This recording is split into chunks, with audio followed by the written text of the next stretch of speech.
everyone, Lexi here and welcome to Train Insane, a video series that will teach you how to fly your drone and how to exceed your peers in doing so.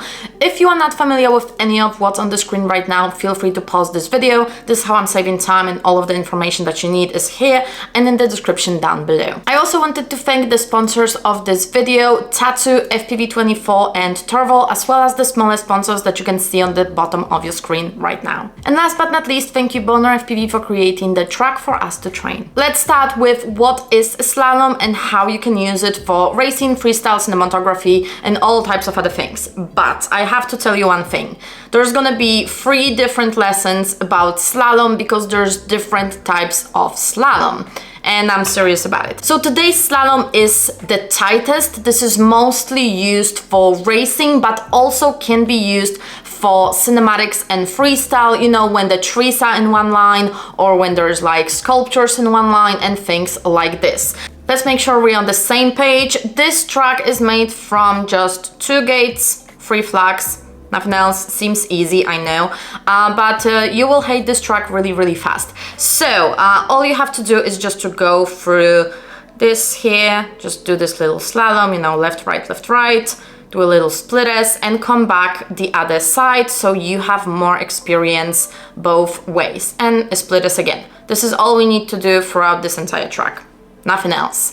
Now, let me show you how on different level you may be approaching this obstacle, and then we're gonna go to how you should be training it to be better.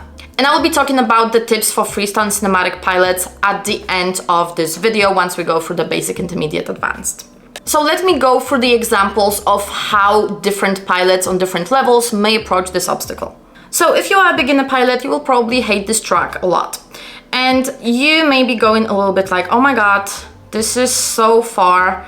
How am I supposed to even go close to it? Oh my gosh. And now the way back is actually pretty drastic because if you're gonna go too far, you're gonna miss the gate, see?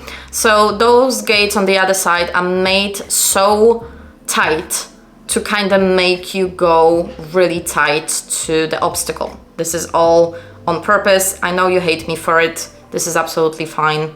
You can hate me for it. Okay.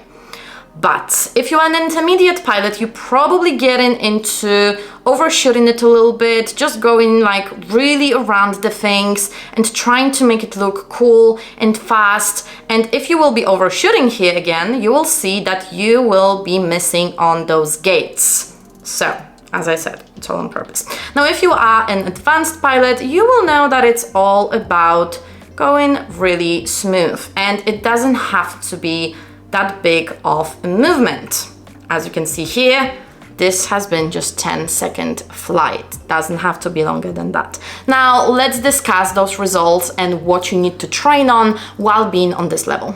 So if you are above 25 seconds, you are probably at the beginner level, and that means that you are overshooting a little bit. And especially on the way back, you need to remember that you need to stay as close to those flags as possible, because if you go too far, you're going to miss it. And this is made on purpose because I want you to get close. The closer you get, the smoother it looks, the faster it goes, and the better actually it is for you, especially if you have a tendency of overshooting and going up or going too far, because even if you are next to the trees for freestyle, you may be hitting other trees or something that's on the road. Also in racing, if you go a little bit too far, you may be crashing into another pilot. So staying close to those things, really important. Now, dear beginner pilots, this is 30 degrees, so this may be actually slower for you and feel a little bit better.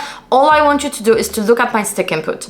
Try to make it as minimal of a movement as humanly possible. You want to look at the flag that's in front of you. So what I would like you to train to get out of the beginner level is to stay as close to those flags as possible and make as minimal movement with your sticks as possible. Don't use too much throttle because then you're gonna go a little bit up, and don't use too much pitch because this may also make you go up or down. If you want to, I'm saying it for like a couple of times right now, you can use Q-tips or something like this to just put on your stick input, you can just put it somewhere here and just, you know, a little bit on both sides. So you will not use too much of an input in here. You want to use this type of an input throughout the entire time. No this, not this.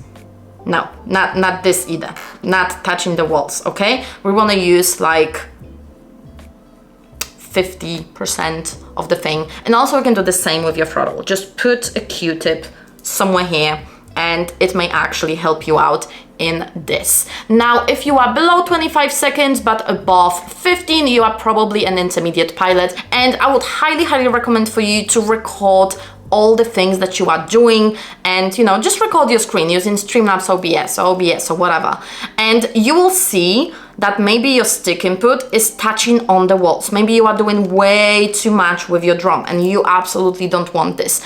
Try to go slower, much slower, but smoother. This is what you are after. You don't want to go around this gate and the flag like a crazy person, just like here. Let's just slow it down, the whole movement, and the stick input, look at it. You don't want to do this. You want to do a minimal movement which allows you not to look at the flag while you are going through it. This is gonna be something else. This may be for freestyle cinematics. If you are into racing, you are going straight lane. And also for freestyle cinematic, this might actually be really interesting. Depends on what type of a shot you want to have. If you are just going straight line and just going like a little snake, this is gonna be a good one. So try to go through those flags in a way that is just allowing you to go still straight forward. Just move a little bit. Let me just show you. So see, I'm kind of looking in front of me. I'm kind of just flowing through this track. It's nothing else than that. Now, if you are below 15 seconds, you are already an advanced pilot, congratulations. And all I want you to train is to make the movement as tiny and as smooth as possible, because this particular track is possible to be gone through without really moving your drone much, except for the splitters. You just want to do a little lane straight up. So you want to use yaw and roll in a minimal way. And this is going to be extremely important. Now, this is for freestyle and cinematic pilots. You can approach it two ways, and I actually lowered my camera angle just so you know, have the normal angle for freestyle and cinematic. So what you can do is to go like racing pilots and just go straight ahead with really minimal movement and just make it look smooth and beautiful. So straight.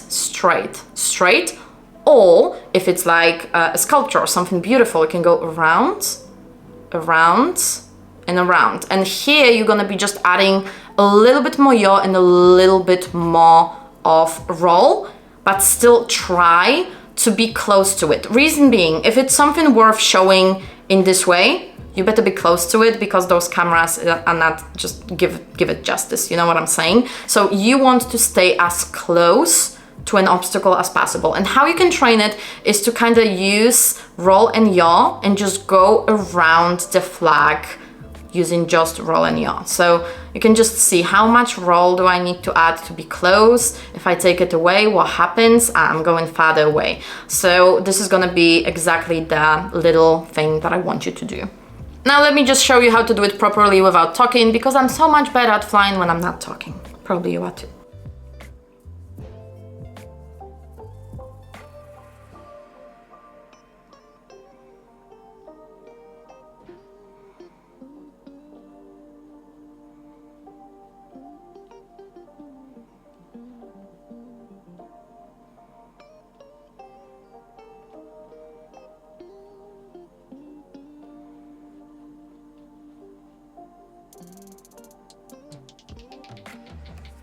Okay, so apparently you can go to 8 seconds even on 30 degrees, because this is the first one that I've done, and below 8 on 50. No problems at all. Thank you very much for watching this tutorial, and if you liked it, please don't forget to leave it a thumbs up to help me make algorithm happy, and share it with your friends who are learning how to fly FPV or how to get better at FPV, because it helps immensely with this series, and I really love doing it, and I love helping all of my fellow pilots. In the next lesson, we're gonna be talking about splitters, so don't forget to subscribe to this channel so you will not miss out on that. And don't forget to follow our monthly calendar, which is delivered to you for absolutely free each and single one of the months, just directly to your inbox. All of the information about how to get it is down below in the description box. All I need is your email so I can send you, the calendar to your inbox. That's it. If you have any requests or if you think that I could explain something better, also let me know in the comments down below so I can make this series as good for you as possible. And if you need more information, more detailed tutorials, and want to learn absolutely everything about FPV, please consider joining FPV Academy or the membership, in which we have monthly live calls going through the progress of each of the participants, which is absolutely amazing. Thank you very much for watching. All of the links are down below, and I'm gonna see you in the next one. Stay awesome, fam. Bye.